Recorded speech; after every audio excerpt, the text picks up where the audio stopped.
Now the Lord said unto Abraham, get thee out of thy country, and from thy kindred, and from thy father's house, and from thy father's house,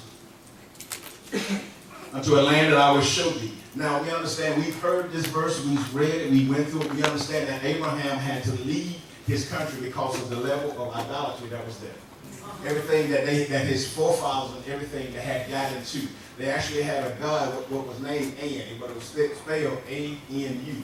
They also had one that was called Ki, K-I. An and U got married. They gods got married and had a son that they said was the God of all gods.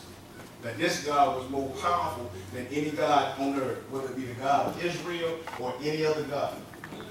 And so God began to let Abraham know, you got to come out of this idolatrous nation, out of this idolatrous family, so that I can bless you. I have something for you, but you have to come out of this family.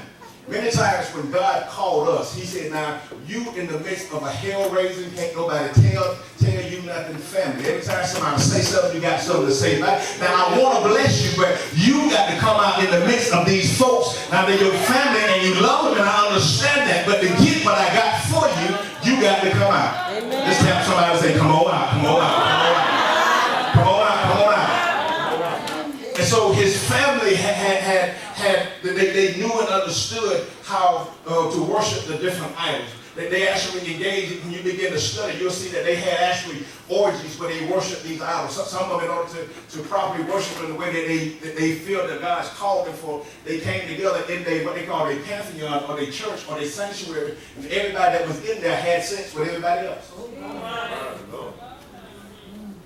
Much like how this 21st century church tried to do. All right. Folks try to come in and hook up in the church. Yeah. I'll leave that alone. And so now God called Abraham out, the man who we would know as the father of the faith, one of the first patriarchs. He called him out and said, I need you to come out. And Abraham came out. Let's get down a little bit to verse 4. It says, so Abraham departed as the Lord had spoken unto him, and Lot went with him, and Abraham was 75 years old when he departed out of Haran. And Abraham took Sarai, his wife, and Lot, his brother's son, and all their substance that they had gathered together. So now we got the fact established now that Abraham did what God wanted, right? Yeah.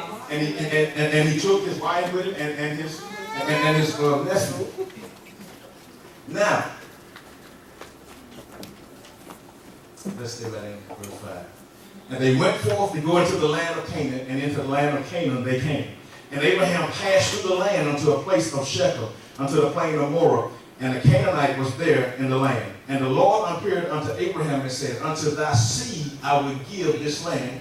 And there builded he an altar unto the Lord, who appeared unto him. And he removed from thence unto the mountain to the east of Bethel, and pitched their tent, having Bethel on the west and Ai on the east. And there he built an altar unto the Lord, and called upon the name of the Lord. And Abraham sojourned until still towards the south. Now let's get to verse 10.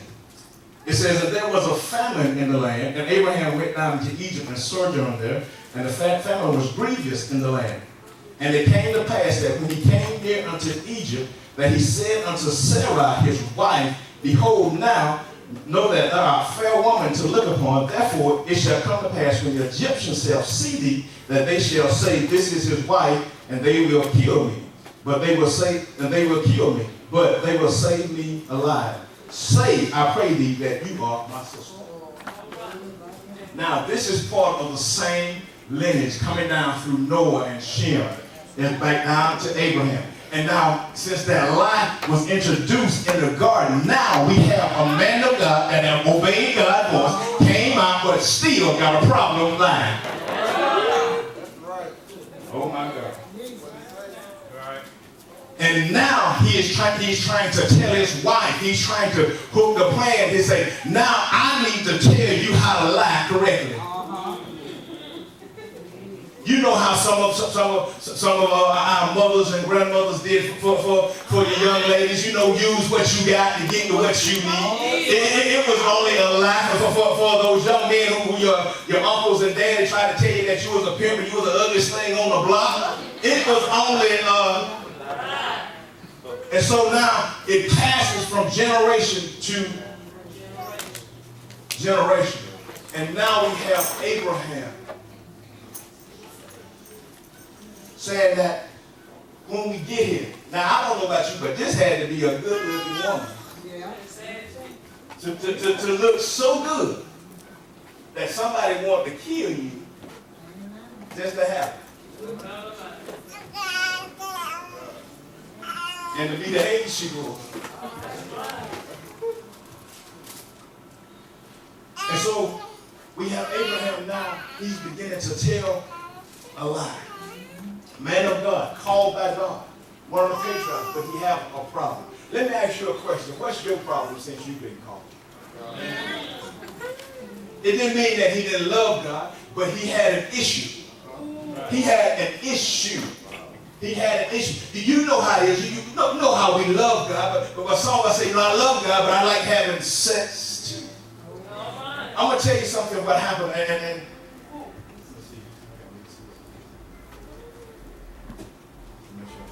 I'm going to tell you something.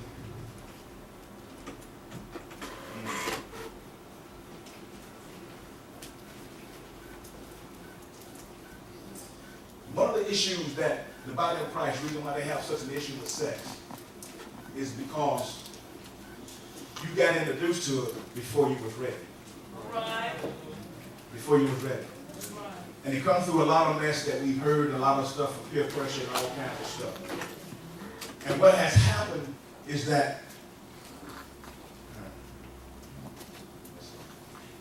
through the time since you got introduced to it before you was ready, now by the time you get married, it is perverted because you don't know what you like, what you don't like. Right. You don't know what you like, what you don't like.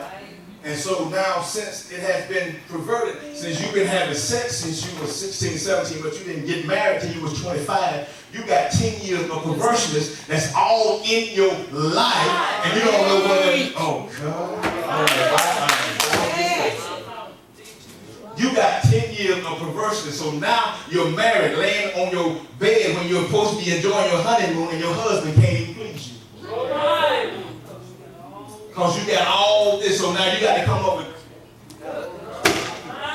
creative ways. Oh God. Ladies, tell another single young lady, don't be wore out. Tell her. Don't be wore out before you get married.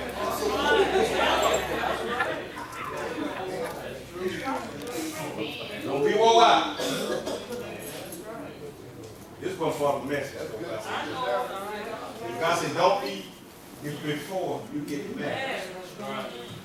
And then, but what happened somewhere down the line, your mama, your auntie, your grandmama, somebody told you it was okay.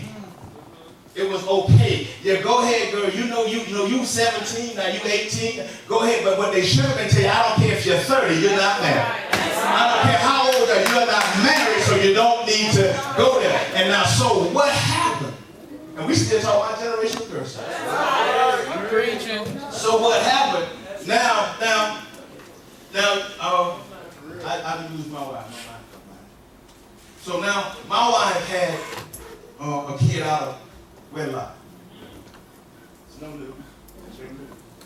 And so now what we're doing everything is that we're after our daughter because we tell her we see the enemy after you. All right.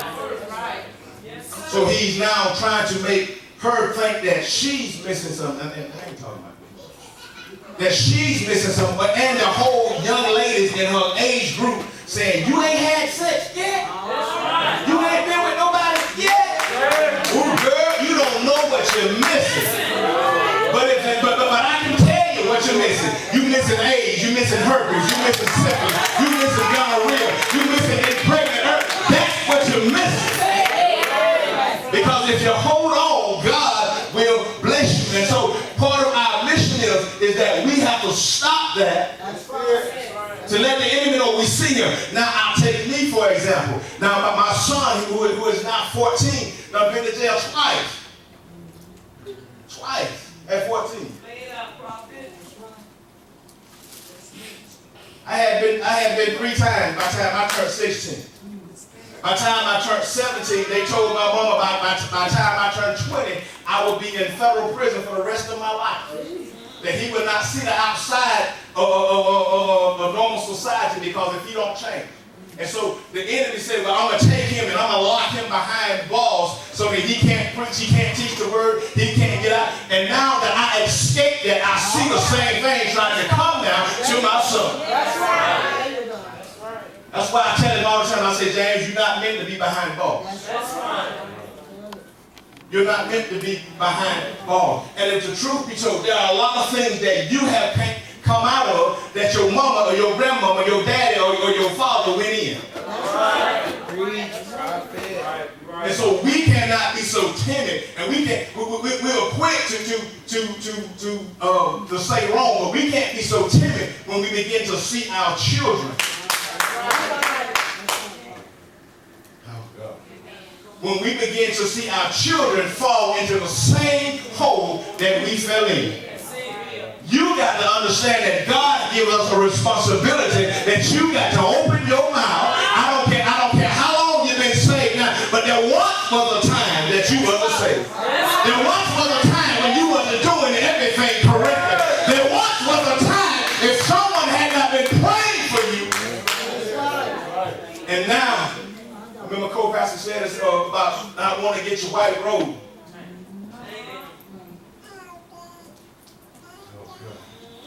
But we have to be to the, if we are going to stop this thing, we have to understand,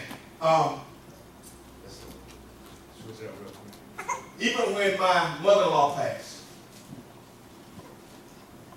there was a spirit that tried to come to my wife.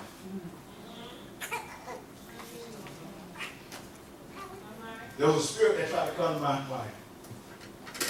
But before my mother-in-law died, I believe she really loved me.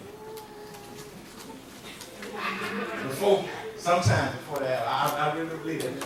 I'm not saying none of this, we've talked about this. My mother-in-law came to me on the day of my wedding and pulled me outside and said, are you sure you want to do this? She said, because if you do, this will be the beginning of the worst day of your life. You know what my response was? I didn't invite you anyway. I didn't come here to marry you. I didn't invite you. And so it began, you see how the family laughed for me, no. And it began an onset of things to where I was constantly in a fight. All right. My mother-in-law told my kids, you ain't got to listen to nothing he say. That ain't your real dad. All right. If he hit you, call me and I call the police. All right. She told me, she said, if you touch him, I'm going to call the police. I said, call him in about 15 minutes. I'm going to touch him. And so it created an atmosphere in my house to where I'll be at work and I call my wife and I can hear my mother on the background, and I knew when I came home I was going to have a fight. I called the cops. All right. We got married and my mother-in-law told me I moved in the house that my wife already had. You know what she told me? She said, I respect your house when you get one. My daughter had this for you in case you get it. Oh.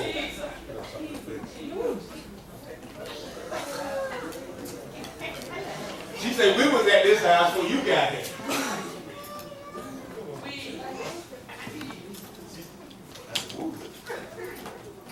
And what happened, no matter what I did, I was locked in a fight.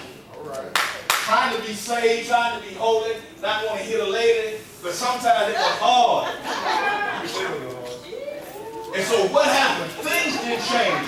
I would talk to my wife, and I would talk to my wife. She said, no, man. And I'm like, are we seeing the same person?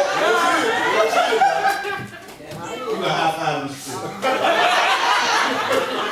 I say, are we seeing the same person? And what happened?